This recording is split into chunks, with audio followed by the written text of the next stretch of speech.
The following is a presentation of Surprise Church. El siguiente programa es la presentación de la iglesia Surprise. Happy No Year. Did you catch the end of that video? Happy No Year. I've never heard that expression before, but I want us to start saying it this January. Not in a negative way, but in a positive way, because this next series called New Means No recognizes how important it is to not just try to add things into our lives, but to learn how to eliminate things. We moved into our house 4 years ago, and we just put half a semi of boxes into our basement, into the storage area. And to finish those 2 rooms, we had to get them out of there. And so we had to do what we should have done, or what I should have done years ago, and actually go through stuff that we probably don't need anymore. And it felt so good to eliminate something so that we could have a place for people to come and stay in our house. And our lives are a lot like that. If we don't learn how to eliminate and say no, we can't keep just taking new things in without something giving.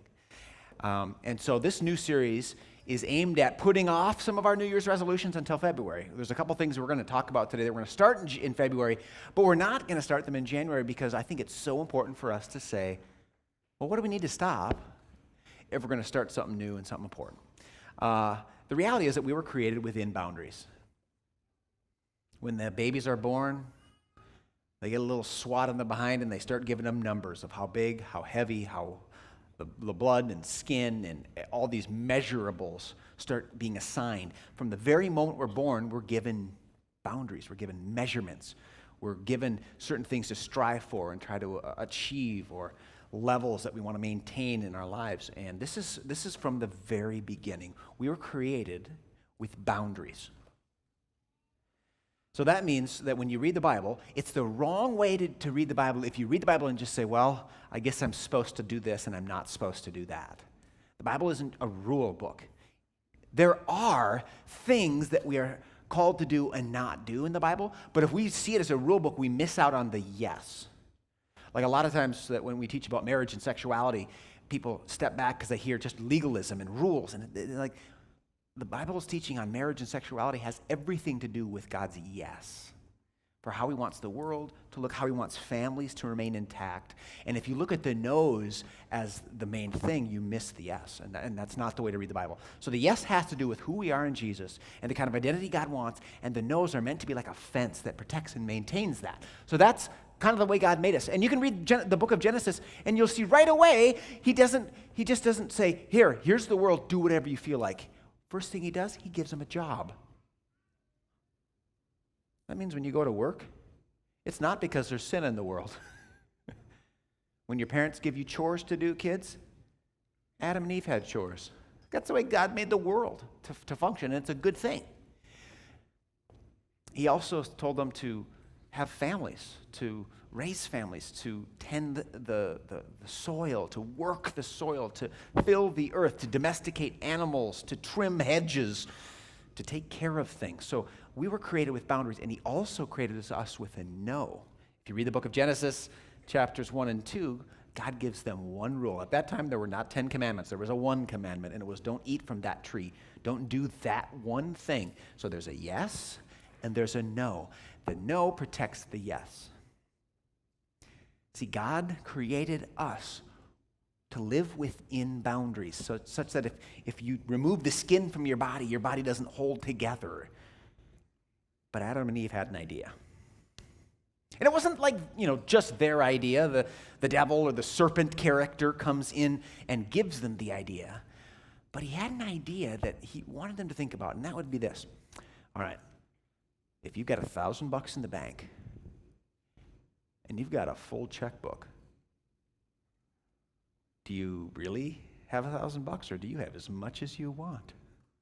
If you got a credit card with a $10,000 credit limit, and you're getting letters from the bank saying you're in debt, are you really? I mean, can't you just keep buying things?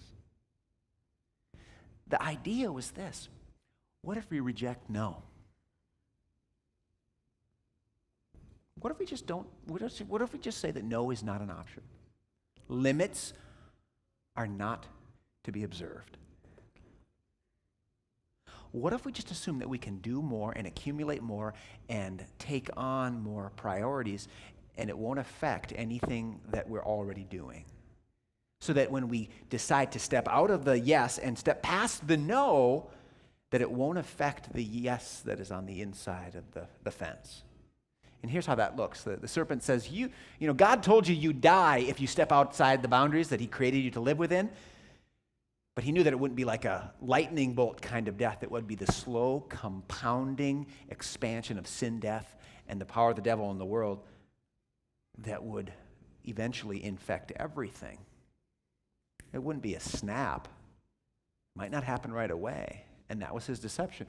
You'll certainly not die, the serpent said to the woman, for God knows that when you eat from it, to do that one thing that God said don't do, your eyes will be opened and you will be like God, knowing good from evil. A lot of times, people think if you really want to experience true life, you need to, and pick your activity. You need to sleep around.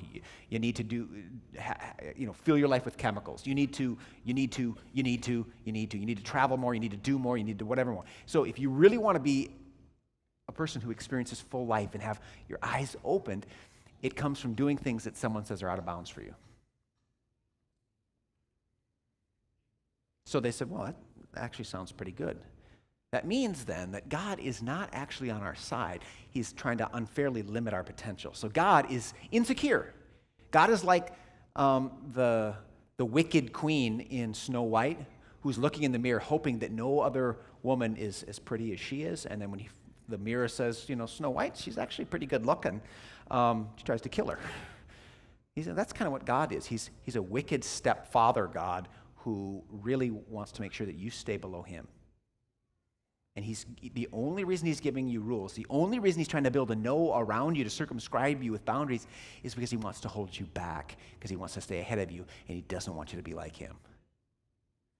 Now that sounds kind of up there in the clouds, but I think that's true. I mean, when you give your kids a rule, parents, or kids, when your parents give you a rule like a curfew, I don't know if any teenagers in the room want to fess up, but sometimes curfew does not feel like a good rule.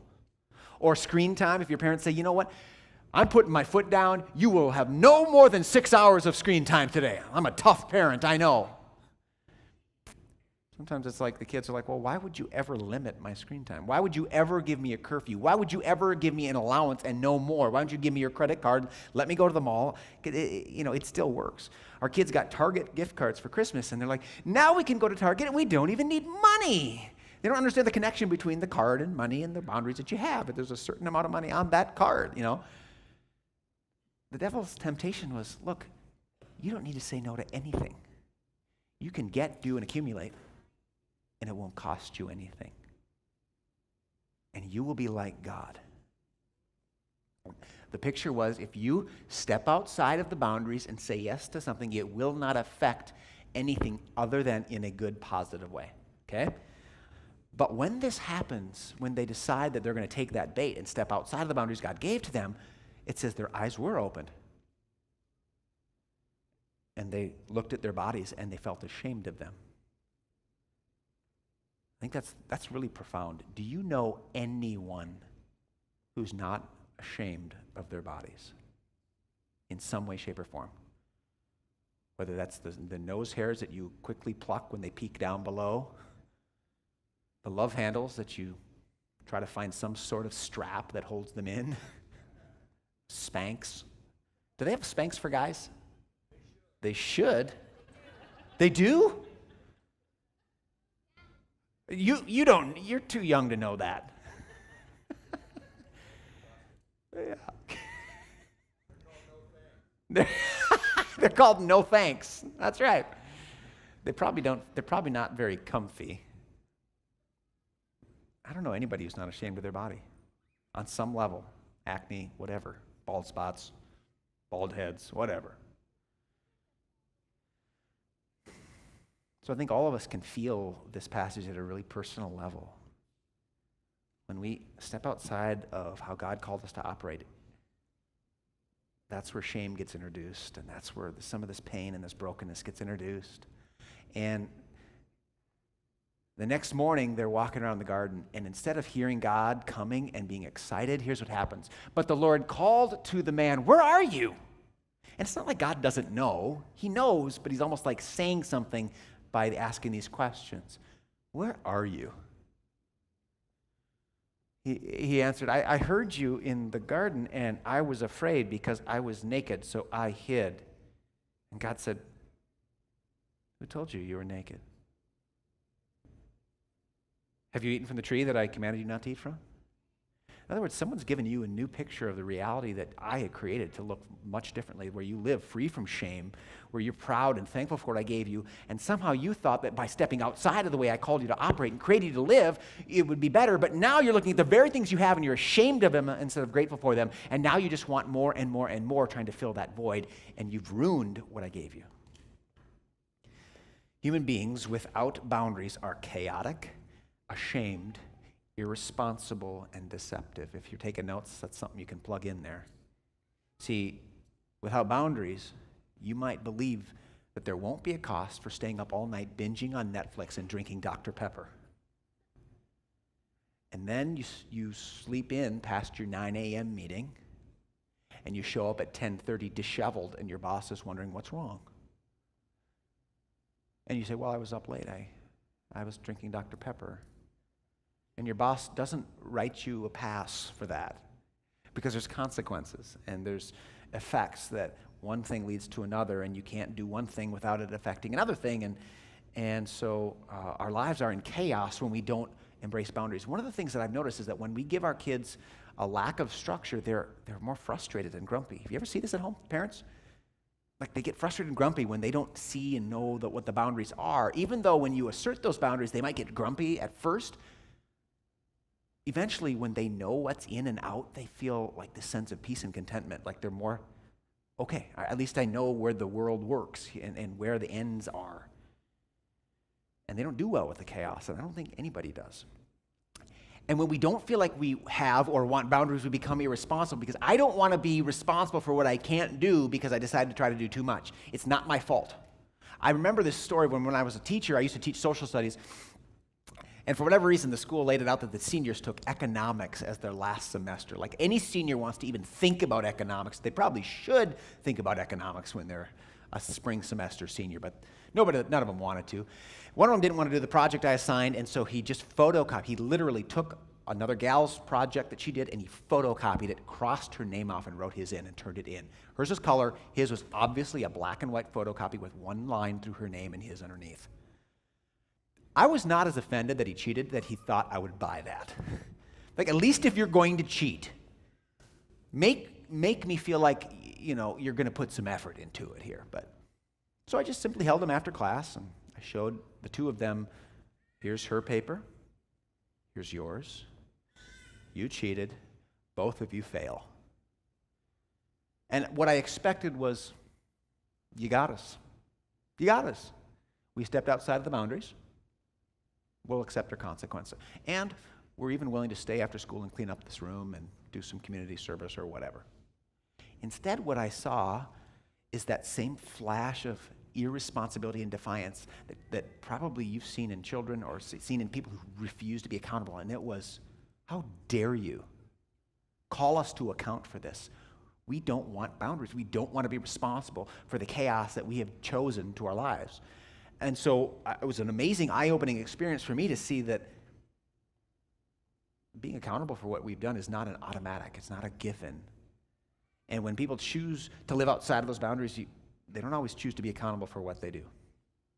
That leads to shame, because I know I did something at a deep level that caused this, but I don't want to be responsible for it. And then I start being deceptive and blaming other people, or blaming the teacher, or blaming my kids, or blaming my parents or my boss for the real problem here. So when I don't have boundaries, I start to feel ashamed, chaotic, irresponsible, and deceptive. As the story goes on in Genesis, they start blaming each other. There's all this finger pointing. The shame of their bodies is finger pointing, and the world is the opposite of the way God made it to work. Because here's the deal. Only God is without limits. He cannot overextend himself. So I think that's probably the main difference between us and God. When the world went from 4 billion people to 8 billion people, God didn't go, how am I going to hear all these double prayers and feed all these extra people? There's only so much time in a day, and I only have 2 ears. I cannot do this. God is beyond our comprehension because he has no limits. He hears all of us knows all of us, knows every hair on our head, and it's impossible to comprehend how he can do all that, but he promises that he does. And Adam and Eve were invited to be like him in having without limits, and they thought they could. But when we reject no, as if we are gods, we either flake out or burn out. You know that person that you invite to everything, and they always say yes, they're coming, and they never show up? You have that person? Sometimes we'll see that if someone volunteers and they have this tendency to take on things without actually saying, can I do this and what do I need to say no to? They'll show up, or they oftentimes may not show up at all and just say, I couldn't come. Or they show up for 6 weeks, and because they never said, I'm going to reprioritize to make this work, they burn out and get tired and depleted. When we don't have boundaries, because we are not God, we either flake out or burn out. Life has a way of making you humble about this. We just had a good time. Everybody came dressed like a senior citizen for church a couple weeks ago when I turned 40. Thanks again, by the way. That was awesome. It was great. I took a picture of Rhonda walking in with her walker. It was so funny. I was saying yesterday I was doing yoga, and I pulled a muscle during yoga. There was actually a pop when I did triangle or whatever it is, and it popped. Yoga I always thought was for old people, and I'm getting hurt doing yoga. That's crazy, I got this pain underneath my butt cheek today. It's just crazy. So, I know that's probably true. So, life has a way of humbling us. It's almost like God is being gracious and saying, I'm going to let these little things happen to show you that you have boundaries, so that you don't try to be like me in a way that you're just not. So that the big things, hopefully we make sure that we try to live within the sphere of how I created you. A couple things about this. We can't say yes to new and better things without saying no to an old thing. So let's say I want to be an awesome bowler. I don't bowl, by the way, unless I get invited to a birthday party where there's bowling or something, because I'm terrible. I'm terrible at bowling, and I only try to hit the pin as hard as I can and hope that the rest fall down. And if I want to be a good bowler, and actually, learn the curve thing, whatever they do, I know that I would need to invest several days a week, several hours to go to the bowling alley, to get the shoes, to get the oil and my own ball, and really work on my curve and really work on my form. And I just don't have the time or maybe the money to do that, or whether you want to get into a new sport or a new hobby. Sometimes I'll talk to people who say, we're going to do that. We're going to buy a lake home. We're going to invest in a place down south. We're going to take on this new job, this third job, or this new priority. And I usually think, okay, I hear that you're saying yes to that, but what are you saying no to? What do you mean? We're going to do that. Right, but what are you not going to do now? With your time, with your money, and with your energy. What are you not going to do? Because I'm guessing you're not sitting around with extra hours all the time just wondering what to do with it. So it's going to come from somewhere. What's it coming from? And sometimes I look back at me with a blank stare like, I don't know. I haven't thought about that. Well, if you don't say no to old budgetary priorities and you take on a new mortgage, you're probably going to default on that mortgage. You can't do that new thing unless you let go of something else. Or if you do, this is the second thing, when we do say yes to a new thing, and there's where the money's going every month, I'm not going to have any money left to do that. So now I've taken on this new activity, this new hobby, this new priority, this new relationship, and if I haven't thought through what am I going to let go, it will do that for me. But the problem with that is it might be something that I don't want to say no to. My family life might suffer because I have said yes to this, and I don't want my family life to suffer, but I have not decided what else is going to go, and so it's just going to happen without me involved, without me resetting my own priorities. Life will do it for you if I don't do it. So if I do say yes to something, that yes is automatically going to undermine things that are important to me, whether I like it or not, because I am not God. Here's the thing. I really believe that there are some huge spiritual growth opportunities that are coming up this next year for you, for me, for our church. And they, for many of us, are currently out of bounds. Got a little basketball going on over there. Sorry about that. We'll take care of it. It's probably my son's here. Thanks, Jeff. Good job, buddy. In the front row. All right, pleasant surprise. So, again, I thought about saying, let's do this in January, right? Well, I want to wait till February so we can set some limits. So we can master the ancient art of saying no in order to say a greater yes. When someone gets married, you know what I tell them? I say, so, there are 4 billion beautiful women on this planet, and you are saying no to 3.99999 million. That's all marriage is. You're saying no to every single option but one. You're not just saying yes to one. And if you're saying yes to one person without planning to say no to others, I'm pretty sure we're going to be seeing each other in counseling fairly soon into your marriage. When you have children, you're not just saying, yes, I want to have a baby. You're saying, no, I'm not going to do whatever I feel like every evening. I will be there to change diapers, to put Band-Aids on even when they get a scratch that doesn't draw blood and they want a Band-Aid. I'll be there. I will be there when they think about putting their finger in an electric socket and I say, don't do that, and then it becomes even more attractive so they try to do that. I'm going to be there and say no to other things. Well, there's some things that are ahead this year, and I just want to talk through a couple of them before the band comes back up. First of all, not in January, in February, I'm planning to just welcome all of our community to walk through the Bible through this amazing app. And if you haven't downloaded it yet, you have a couple weeks to do that, but I would say do it sooner than later. It's called Read Scripture. You can just go to your App Store or the Apple Store and just type in Read Scripture. It's a great app. Here's the image that you'll probably see.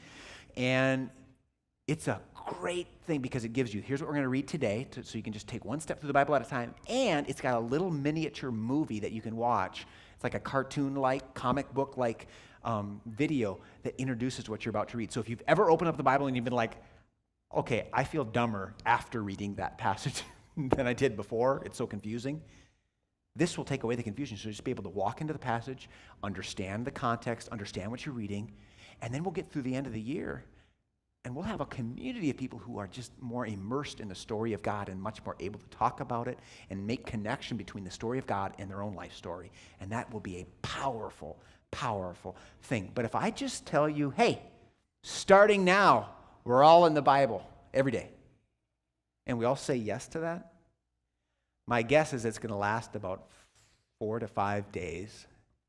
And unless something else goes, it's not worth even starting. So I'm not telling you to start. I'm telling you to start thinking about where are you going to say no for this greater yes. Similar with missional communities. All of us eat 21 meals per week. All of us try to do what we can to make the world better.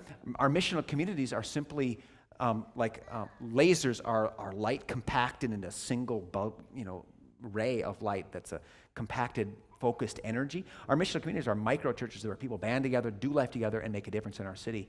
And our goal is to have 25 missional communities by the year 2020. And everybody I know that's been a part of missional community, it's a real life-changing thing. It's so that you don't just rely on one Sunday at a time for your spiritual vitality. It's kind of the springboard from church to life, where church leaves the building.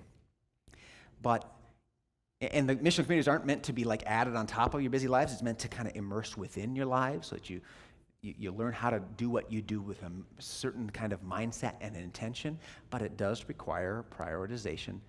It does require a no.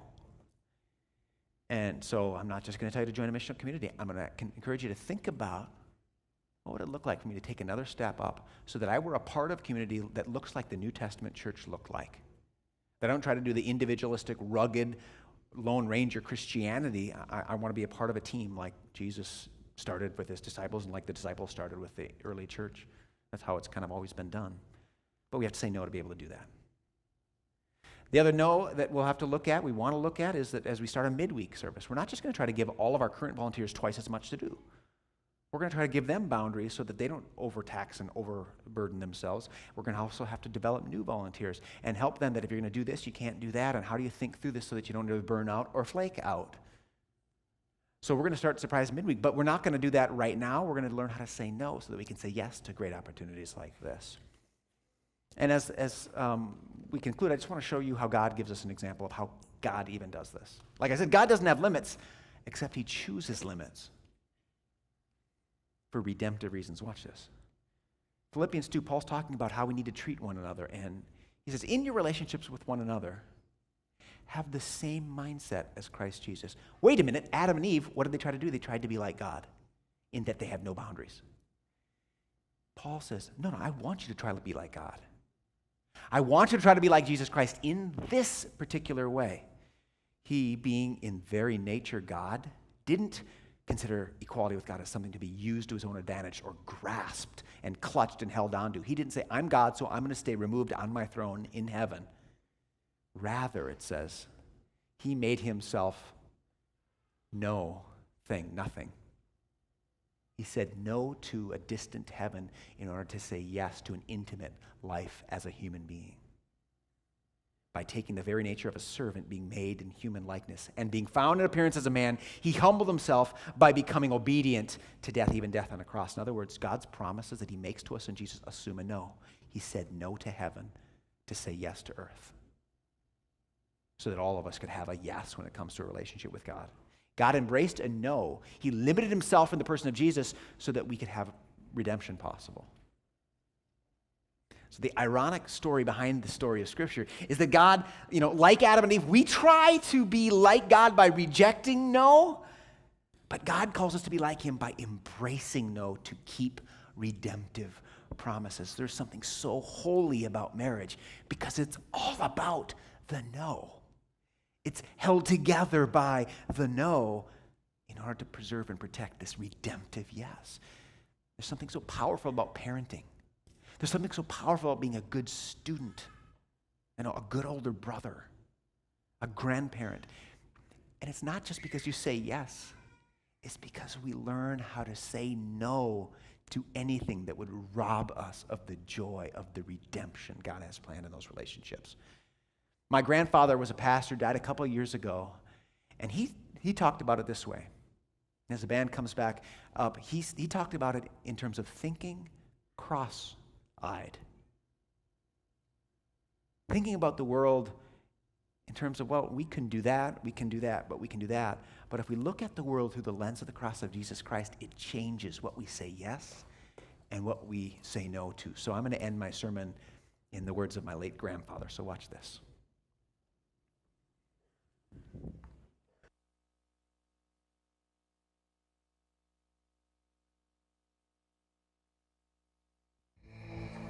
Some people look at this world of ours as only a big dollar sign. I think we could call those people money-eyed people. Some are selfish and think only of me, myself, and I. We could call them me-eyed or self-eyed people. And some people, the world looks good to them only through the use of drugs. And we could call them drug-eyed people. Now, when we see things through the cross of Christ, we call ourselves cross-eyed people. We see things as Christ sees them. It was on the cross that Christ made his stand for love and freedom, forgiveness and mercy, peace, justice, and integrity.